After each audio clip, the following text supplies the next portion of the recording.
আসসালামু আলাইকুম গাইস, তোমাদের মাঝে আমি আরো একটি নতুন রান্নার ভিডিও নিয়ে চলে আসলাম। তো আজকে আমার রেসিপিতে আছে কই মাছ ভুনা রেসিপি। যে আপুরা একবারেই রান্না করতে পারো না, তারা আমার ভিডিওটি ফলো করলে খুব সহজেই রান্না করে নিতে পারবে। আমার ভিডিও যদি তোমাদের কাছে ভালো লেগে থাকে তাহলে আমার চ্যানেলটিকে সাবস্ক্রাইব করবে, লাইক কমেন্ট শেয়ার করে দেবে। তাহলে চলো কিভাবে আমি কই মাছটা রান্না করবো সেটি তোমাদের সাথে শেয়ার করবো আজকে। আমি মাছ ভুনা করার জন্য এখানে নিয়ে নিয়েছি 6 পিস কই মাছ। আমি মাছগুলো আগে থেকে সুন্দর করে ধুয়ে পরিষ্কার করে নিয়েছি। এখন এর ভিতরে দিয়ে দেব লবণ, তারপর দিয়ে দেব হলুদের গুঁড়া। এখন মাছগুলোকে আমি ভালোভাবে মেখে নেব।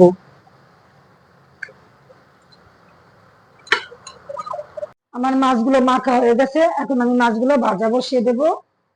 চুলা আগে থেকে একটা প্যান বসিয়ে তেল গরম করার জন্য দিয়ে দিয়েছি। এখন আমার তেল গরম হয়ে গেছে, আমি দিয়ে দেব মাছ।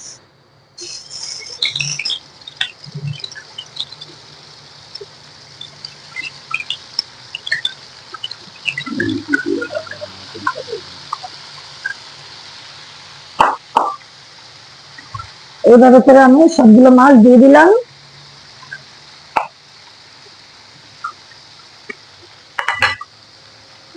এখন গ্যাস আমার মাছগুলো প্রায় ভাজা হয়ে গেছে। এইভাবে করে সবগুলো মাছই প্রায় ভাজা হয়ে গেছে। এখন আমি মাছগুলোকে উঠিয়ে নেব।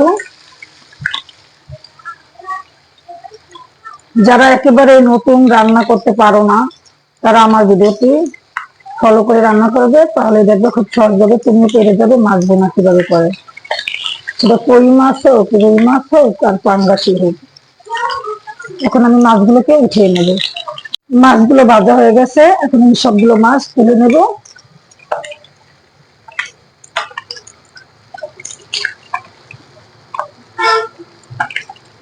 আমি তুলে নিলাম। আমার মাছগুলো কি লাল লাল করে ভাজা হয়েছে দেখো।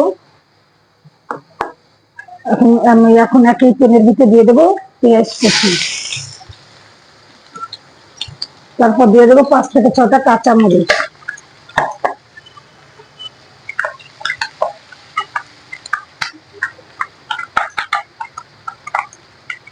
যেহেতু মাছটা ভুনা হবে, আর কই মাছ একটু তেল ঝাল না দিলে খেতে মজা হয় না, এই জন্য আমি সবকিছু একটু বেশি দিব।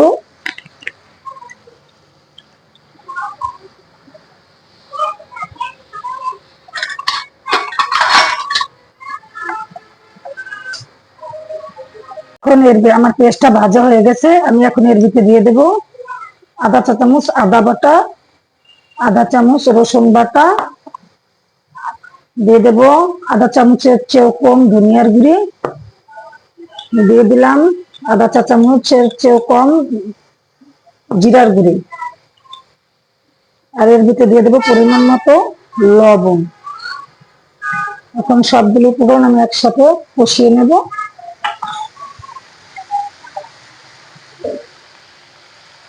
আদা রসুন কষানো হয়ে গেছে, আমি এর ভিতরে দিয়ে দেবো এখন হলুদের গুঁড়া, দিয়ে দেবো 1 চামচ মরিচের গুঁড়া। হলুদের গুঁড়া আমি 1 চামচের চেয়ে একটু কম দিয়েছি, তোমরা দেখেছো। মরিচের গুঁড়াটা আমি 1 চা চামচে দিলাম। এখন এইভাবে কষিয়ে নিয়ে এর ভিতরে দিয়ে দেবো আমি পানি।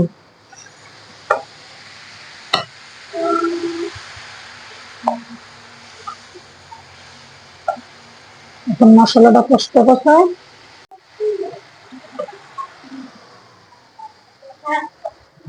কি করে দিয়ে গেছে এদিকে তুই তোর একটু পিসা দিয়া পিঠে এলো নাই।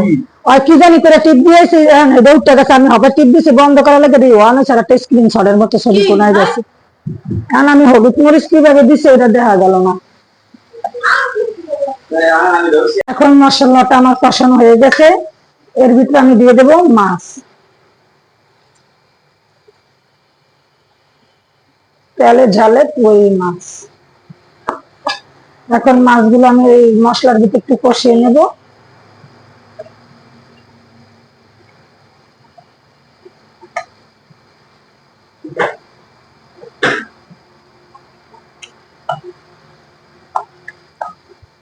ফিরে আসছি 2 মিনিট পর। আমার মাছটা কষানো হয়ে গেছে, আমি এর ভিতরে দিয়ে দেবো একটু পানি।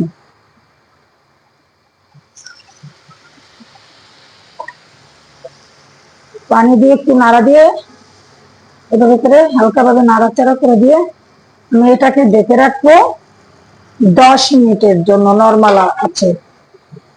ফিরে যাচ্ছি 10 মিনিট। ফিরে আসলাম 10 মিনিট পর। দেখো আমার তরকারিটা মানে মাছ বোনাটা এখন হয়ে গেছে। আমি এর ভিতরে দিয়ে দেবো ধনিয়া পাতার কুচি।